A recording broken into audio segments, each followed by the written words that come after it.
thing of it is, you got to think about it. We sitting here talking about it, right? He's the backup quarterback. He's sitting there, he's learning, he's doing whatever the case may be. He's sitting there, he ain't saying nothing, he's learning.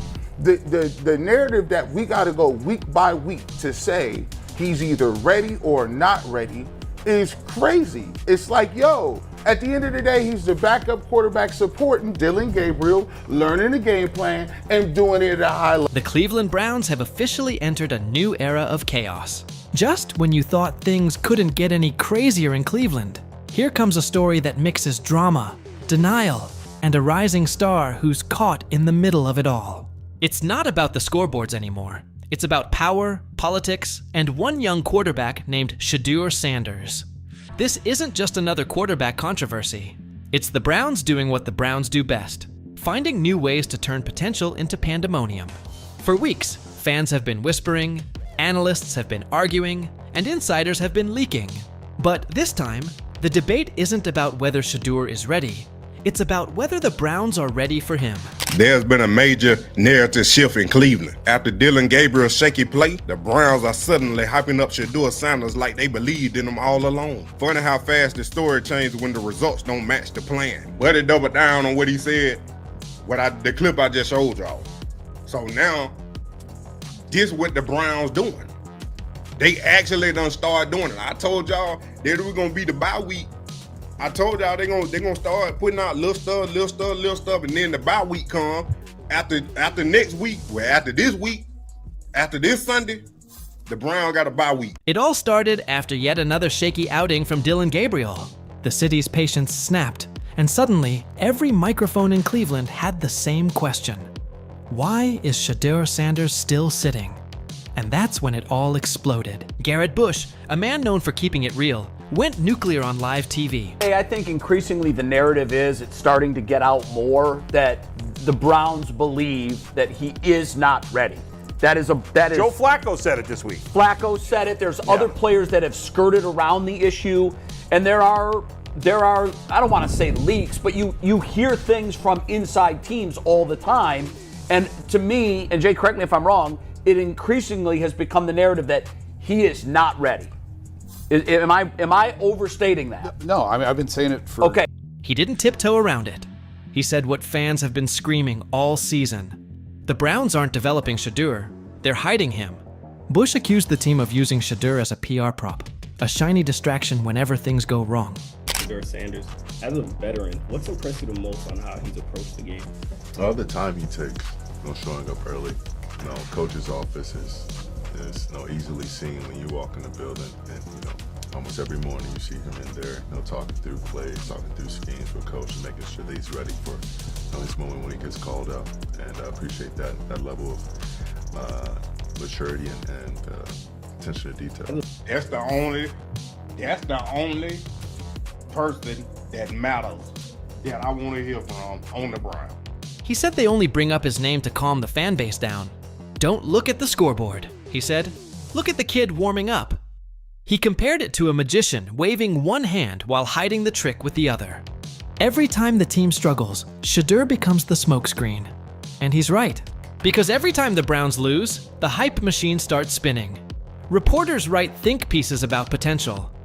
Fans post highlight clips. But when the team wins, silence. Radio silence. The same people calling him the future suddenly pretend they've never heard of him. Football team, head coach, and his coaching staff, they want the credit of the development of Shedeur Sanders. When you hear Mary Kay and Tony Grossi, them come out and saying positive stuff about Shedeur Sanders so far now, you already know people on the inside of the building are giving them information to say about. That's when Bush lost it. He called out the hypocrisy, the cowardice, and the manipulation. And he wasn't alone. Myles Garrett, the face of the Browns, backed him up. On camera, he praised Shedeur's work ethic, his preparation, and his professionalism. He said, "Almost every morning, I see him in the coach's office, talking through plays and schemes, getting ready for his moment." Before we get into this thing, I want to let y'all know Kevin Stefanski did his world famous morning press conference, which we gonna listen to. I know y'all don't like it, but this is where the content is, bro. Gotta give y'all real news, not just my opinions, but what he actually said. Now, with that being said, you would think with Shedeur Sanders being the second string quarterback, he'll be getting first team reps. Well, I'm here to tell you, Kevin Stefanski just stamped that he ain't, which is a shock to me, and it should be a shock to everyone else, because it furthermore, explain to me that Kevin don't like 12. Wait, that's not the sound of a kid who isn't ready. That's the sound of a quarterback waiting to be unleashed. But Cleveland doesn't do ready. Cleveland does wait. They've spent decades waiting for the right moment, the right player, the right time, and every single time they miss it. Y'all's girl, Mary Kay Cabot, the Cleveland Browns insider, man, she is something else, man. Mary Kay Cabot is now out here walking back and got the retreat dribble and backpedaling on everything that she said good about Dylan Gabriel when she saw Dylan Gabriel in training camp. And Bush called it perfectly. The Browns aren't testing Shedeur's skills. They're testing the fans' patience.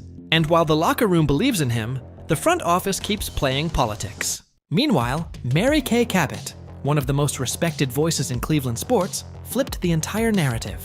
She came out saying what many have been afraid to admit. Shedeur isn't just talented, he's elite. She described his throws like artwork, clean, controlled, and precise. She said he makes veteran quarterbacks look sloppy, dropping dimes to practice squad receivers like it's a quarterback clinic. She called his motion fluid, his accuracy ridiculous, his poise beyond his years. The man doesn't force passes, he sculpts them. But instead of celebrating that, the Browns seem terrified of it. They'd rather control the narrative than unleash a star. They downplay his talent to protect egos. They spin stories about him needing time to adjust, while footage shows him slicing through defenses in practice. It's almost comical. The team that spent decades searching for a franchise quarterback might already have one, and they're pretending they don't. Myles Garrett isn't pretending. He sees it, the players see it, the fans see it. The only people who don't are sitting upstairs in offices guarded by excuses. Bush went even harder, saying the Browns can't stand the idea that a young quarterback could become more popular than the team itself. And that might be the real issue. Shedeur isn't just a quarterback, he's a movement. Young, confident, marketable, the kind of player who brings a spotlight bigger than the organization. And the Browns? They've never handled the spotlight well. Instead of embracing the future, they're doing what insecure franchises always do. Control the message, leak selective info, question his readiness, and keep him off the field just long enough to maintain power. But here's the twist. The more they try to control the story, the more it unravels. Every clip of Shedeur throwing a perfect spiral goes viral. Every endorsement from a veteran makes the coaches look clueless. It's turning into a civil war between the locker room and the front office.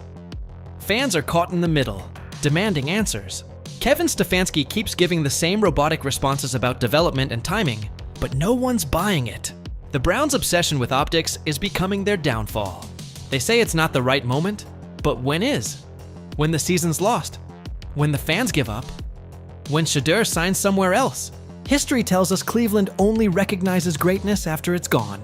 Every delay, every excuse, every fake headline, it all makes Shedeur look better and them worse. He doesn't even need to play to win this PR battle.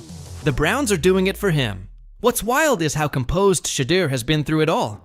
No drama, no rants, no passive-aggressive posts. Just work, every day. Early mornings, film sessions, leadership. He's doing everything right, while the franchise keeps tripping over its own playbook. That's what scares them most. He's not just talented, he's mature. He's everything they claim to want. But the truth is, Cleveland doesn't know how to handle ready. They only know how to handle chaos. If they start Shedeur and he succeeds, the narrative changes forever. Accountability kicks in. The excuses die. And maybe that's what the front office fears most, being exposed by their own player. At some point, they'll have to choose, embrace the future or keep pretending they have one. The fans have seen enough heartbreak to know what's real, and they can smell nonsense a mile away. They know Shedeur's ready. The locker room knows it. The experts know it. The only people who don't seem to know are the ones paid to. The Browns keep saying they're building something, but no one can tell what. Because when your own players, media, and fans are begging you to make the obvious move, and you still refuse, it's not strategy, it's fear. The truth always leaks out. You can't bury talent forever. And whether they like it or not, Shedeur Sanders' story is being written every single day they keep him on the sidelines. The Browns can spin all they want, but one day soon, that kid's going to step on the field. And when he does, the same people who doubted him will pretend they saw it coming. Until then, the Browns will keep playing defense against reality. But make no mistake, this story isn't over. Not even close. Because in Cleveland, the drama never dies. It just finds a new quarterback to blame. He pretty much is trying to kill the theory that Rizzo put out that Shedeur is going to play the last 4 games of the season. Because if he's not getting first team reps, that's letting us know right there he's not playing. And they're not preparing him to play, which is crazy to me, bro, that we're sitting here. We got to deal with this damn dude week in, week out playing with us, bro. Kevin Stefanski playing with us, dog.